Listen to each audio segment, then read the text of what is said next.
Bon bah alors moi c'est Juliette, je suis en terminale, je suis dans un lycée, Le Sage, voilà.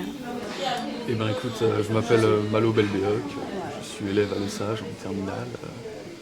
Je m'appelle Maurice Berti, je suis élève en terminale aussi à Le Sage. Voilà. Donc, je m'appelle Marie-Claire Morvan, je suis en classe de seconde 15 au lycée Le Sage et j'ai 15 ans.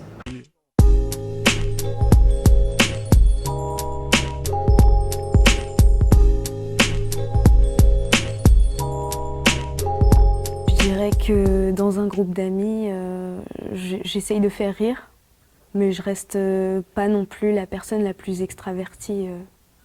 Enfin je sais pas, faudrait demander de l'autre côté. Marius c'est le déconneur, le vanneur. Malo c'est un ami fidèle, loyal, cool, gentil. Je pense un peu être la maman du groupe, on va dire, parce que je suis toujours là à me préoccuper de si quelqu'un a un problème ou si quelqu'un va pas bien, des choses comme ça. Mais je suis aussi la galérienne du groupe qui au final doit se faire aider par les autres, donc c'est du donnant-donnant. Avant je faisais vachement attention au regard des autres, mais avec l'arrivée au lycée, je trouve que tout ça, ça a vachement changé. Tout le monde s'en fout de tout le monde et chacun s'habille comme il veut et pense comme il veut et est qui il veut être. Et maintenant, je pense que j'arrive totalement à être qui je veux être. Moi je pense qu'on est surtout vachement soumis au regard des autres quand on se construit. Tu sais, pendant un peu l'adolescence, tout ça, on se cherche un peu. Du coup on accorde énormément d'importance, je pense, au regard des autres. Mais une fois que tu es au clair avec toi, que tu as ta personnalité, tout ça, enfin, moi personnellement, je m'en fiche un peu. Ouais. Qu'il y aura toujours un regard, on vit en société, donc forcément, il y a des gens, les gens se retournent des fois sur des personnes qui sont dites extraverties ou qui montrent trop quelque chose, mais justement, il faut montrer à ces personnes-là que bah, on s'en fout et donc tout ça, enfin, on fera moins attention au regard des autres. Moi je pense que entre par exemple le collège et le lycée, il y a un énorme écart parce que je trouve que les gens sont beaucoup plus intelligents, ça se voit qu'il y a beaucoup plus de maturité, les gens ont vachement grandi. Au lycée, je trouve que c'est plus chacun reste dans son groupe. Par exemple, moi je sais que depuis que je suis au lycée, j'ai toujours pas trop créé d'amitié entre guillemets, tu vois, genre je suis pas allé voir d'autres gens et du coup rien que ce fait là, c'est fait que le regard des autres, je m'en fous de plus en plus vu que je reste tout le temps juste avec mes potes et tout, du coup ça me change pas grand chose. Je dois dépendre aussi de mon environnement, de ce en quoi, dans quoi j'ai grandi, avec qui. Parce que forcément, quand on vient de différents milieux, qu'on a différentes influences, parce que c'est vrai, quand on est enfant, on grandit avec des personnes qui ont une influence sur nous et c'est normal. Mais forcément, si j'avais pas été dans la même famille, si avec plein de si, en fait, j'aurais pu complètement être différente. Donc pour moi, ma personnalité, c'est moi, mais c'est aussi grâce aux autres et grâce à ma situation que j'ai pu la construire. L'expérience, elle fait quand même beaucoup et je pense qu'elle force surtout notre personnalité et du coup ça veut dire que l'expérience c'est comme un petit sac à dos qu'on a avec nous tout le temps et donc forcément ça sert par exemple pour je sais pas, la maturité ou le changement de pensée. J'ai quand même eu des expériences de vie assez compliquées quand j'étais enfant. Et ça m'a permis d'être très mature pour mon âge. C'était bien dans certains cas, mais pas forcément dans d'autres, parce que je comprenais très vite les choses. Je les prenais très vite à cœur, donc forcément ça peut poser des problèmes dans certains cas.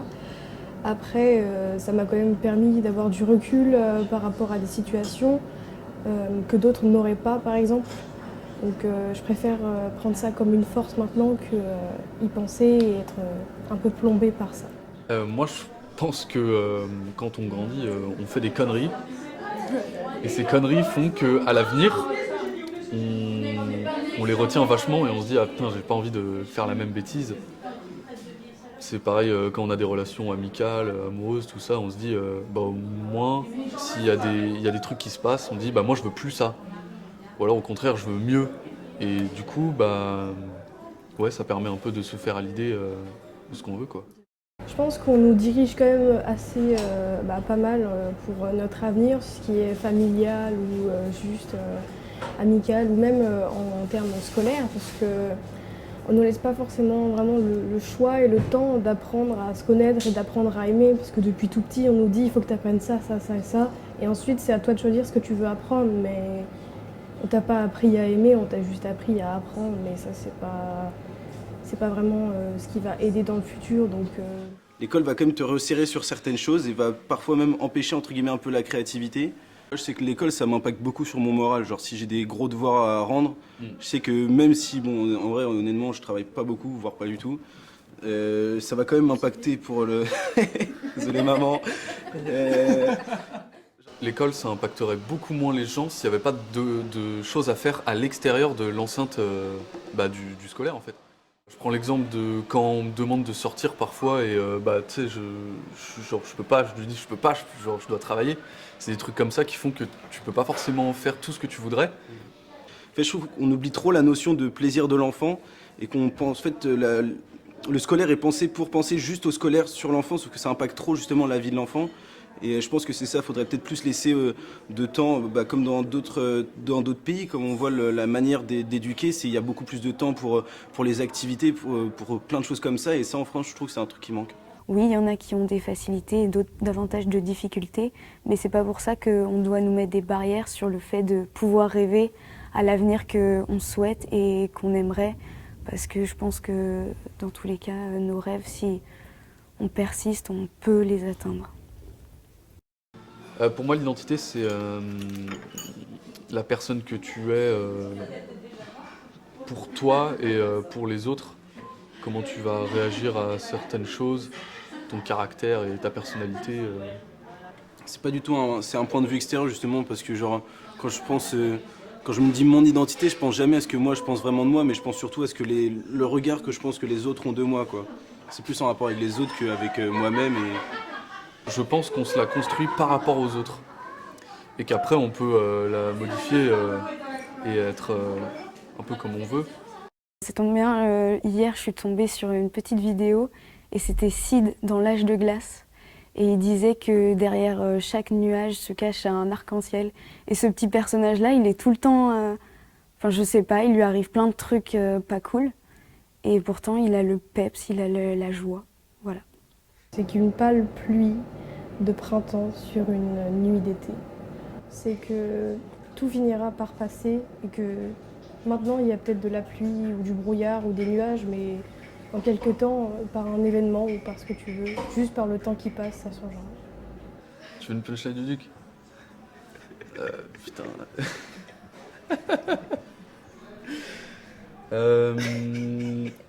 Je sais que tu vas la retourner, donc je t'ai mis ta veste à l'envers.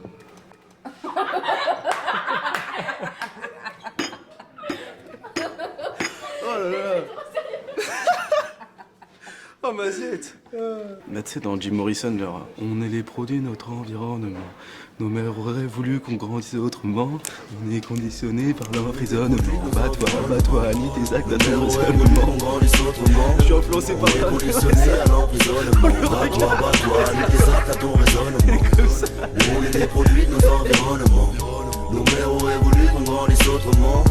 On est conditionné à l'emprisonnement. Bats-toi, c'est à nous de prendre les devants. C'est pour ma ville, mon équipe et mes fréquentations. Si tu ne fais pas de transactions, m'évite de taper dans ma conce. Ce ne sont pas des grands garçons, ils font que parler sans action. Tu pourras me suivre sur Twitter, mais jamais dans ma tombe. Et si je quittais ce monde, ce sera jamais sans la richesse. Malgré mon teint basané qui m'a aggravé le faciès. Je passais mon temps à errer dans Paris-Est. C'était souvent un gros bang qui précédait ma sieste. À chaque soirée, une nouvelle embrouille. La vie nous laisse dans le doute. Même si t'es dans le move, c'est chiant de vivre tous ces rêves en boucle. Les coups durs arrivent quand je commence à apprécier la vie. À quoi bon se marier, voir ta femme chez des amis et dire fais tes valises. Non moi je préfère poser des rimes fédératrices. J'ai v'là les textes coffrés. J'estime que j'ai de l'avenir et à long terme être libre, c'est ça qu'on aime.